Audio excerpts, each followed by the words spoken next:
Hey everyone, welcome to a new episode of Nintendo in Numbers, the show where we like to play with some numbers. Of course, any kind of data. So as some of you may know, last week Nintendo released the end of their Q2 financial report. That includes all sorts of sales data regarding Q1, Q2 of this year. So we're going to dive right into it. This episode, we're not going to focus so much on the company overview of sales. We're going to have a little bit more fun. All this data is publicly available. I'm putting the links below so you can verify all this data yourselves. I'm not here to tell you what to think. I'm just here to present the data. All right, now this first chart I'm going to show you is the Wii U hardware and how it's sold over the last 4 years, only looking at the first 6 months of that year. So that's April to end of September. So you can see it's been pretty steady year over year. Now in 2013, there was a huge drop. And if you guys remember, this is when we had the famous Wii U drought. But now we're seeing the Wii U is selling just as well as it was last year. And we're hoping that that trend's gonna go up. Oh, yeah. Now this next chart is going to show you how the 3DS has been selling in the first half of the year for the last 5 years. So you can see that the 3DS was off to a good start in its first few years, but it kind of crashed since 2012, and at least for first half of the year. Remember, this is not annual sales, it's not the totals. We're just comparing apples to apples, first halves to first halves. Still, 2015 is a little bit of a better year than 2014. So hey, that's good news. Overall, both hardwares are selling better than they were last year at this point in time. It's also important to stress that hardware sales usually spike very much at the end of the year. And you can see that in some of these slides that Nintendo presented at their investor meeting. They're actually providing a view of how much hardware they're selling every week. So if we take a look at the Wii U hardware, they split it up in both the American, European territory and the Japanese territory. But you can see on in both territories, you get a massive surge in sales around the last few weeks of the year, and that's obviously the holiday season. Now the other thing that these charts will show you is also how has the Wii U been selling for, compared to last year. So obviously the straight lines are the sales for this year and the dotted lines is what they saw last year. So in the US, they're selling a little bit less than what they were selling last year. In Europe, it's pretty much the same. And in Japan, they're actually seeing a really good growth of Wii U sales. And as you can see from the little games they're showing, they're attributing that growth to Splatoon, which launched this spring, and we've all heard the news. Splatoon's a big hit in Japan. So it's really helping push some Wii U hardware there.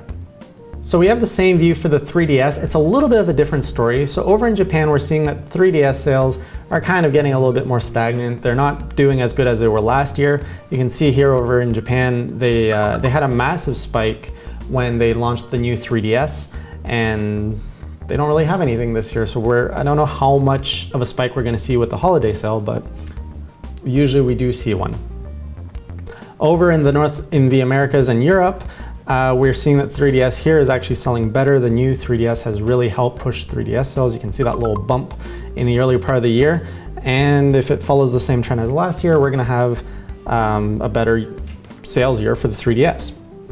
We can have some fun with math. Given all the numbers that Nintendo made available to us, we can actually estimate how many, forecast estimate how many Wii U's will be sold this year and how many 3DS will be sold. And we can see if that's going to trend upwards or downwards.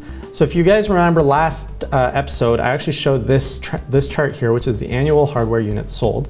You can see the 3DS is just dying off, whereas the Wii U was kind of picking up steam. So where's it gonna go from here? Where are these lines gonna head out? Well, let's have some fun with numbers. Let's go!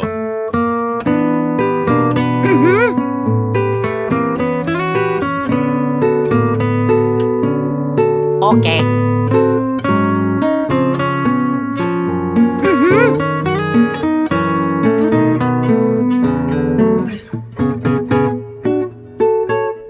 Oh.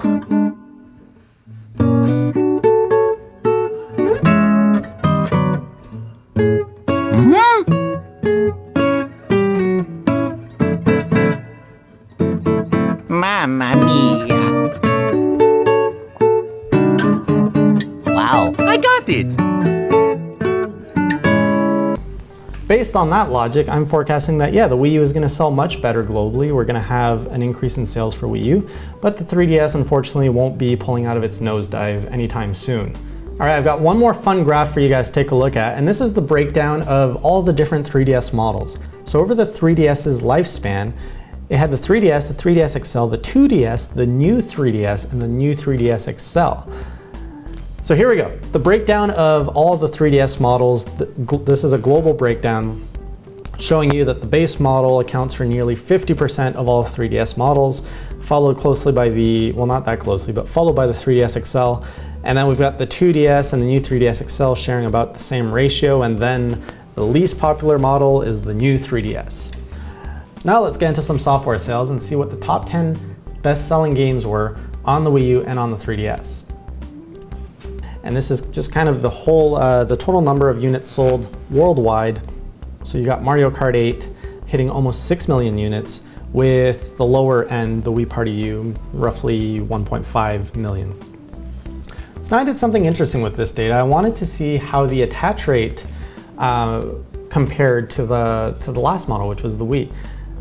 So for example, if you look at this chart here, it's showing you that Mario Kart 8, or I'm sorry, it's showing you that about 55% of Wii U owners own Mario Kart 8.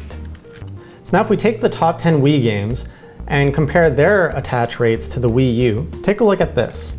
So obviously the #1 selling game on the Wii was Wii Sports, and it had an attach rate of nearly 80%. We all know that Wii Sports was moving units, casuals were loving it, and that's kind of partly why the Wii was so successful.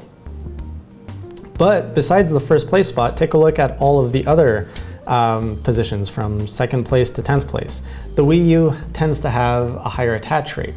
And again, that's not much of a surprise because the Wii U user base is much smaller. So not very meaningful for anything, it's just a fun fact to see that, hey, the Wii U has a higher attach rate with their top selling games, compared to the Wii anyways. If we look over at the 3DS for the same story, so first we're looking at the top 10 3DS games. We've got a lot of Pokemon in here, Mario Kart 7, Super Mario 3D Land, and there's only actually one Zelda that made the list, and it was not even A Link Between Worlds, surprisingly, it was Ocarina of Time. And again, same thing here, I converted this into an attach rate for the 3DS with the #1 selling game, Pokemon X and Y, being a 25% attach rate, meaning that out of everyone who owns a 3DS, 25% of them have Pokemon X and Y. So again, I did the same thing and compared that to the top 10 selling games on the DS in terms of attach rate. And once again, we're seeing that the 3DS has a better attach rate than the DS. And lastly, I've got a list of the top 10 Amiibo in each region, including Japan, America, and Europe. So let's see if you guys can guess what they are before I unveil them. But I have Amiibo spread all over the place. They like to watch me in the shower and help you wink with my face. You'd surely think I'd have enough now, and yet somehow the answer's no. Not until I've got just one more Amiibo. And that's all I've got for you guys today on Nintendo in Numbers. Let me know what you like, what you didn't like. The show is always going to be changing. In fact, the next episode, we're not going to focus on sales data. We're going to take data of a very popular Nintendo franchise and explore it in some interesting ways. Let's see if you guys can take a guess at what it might be. So I'll see you next time on Nintendo in Numbers. Until then, take care.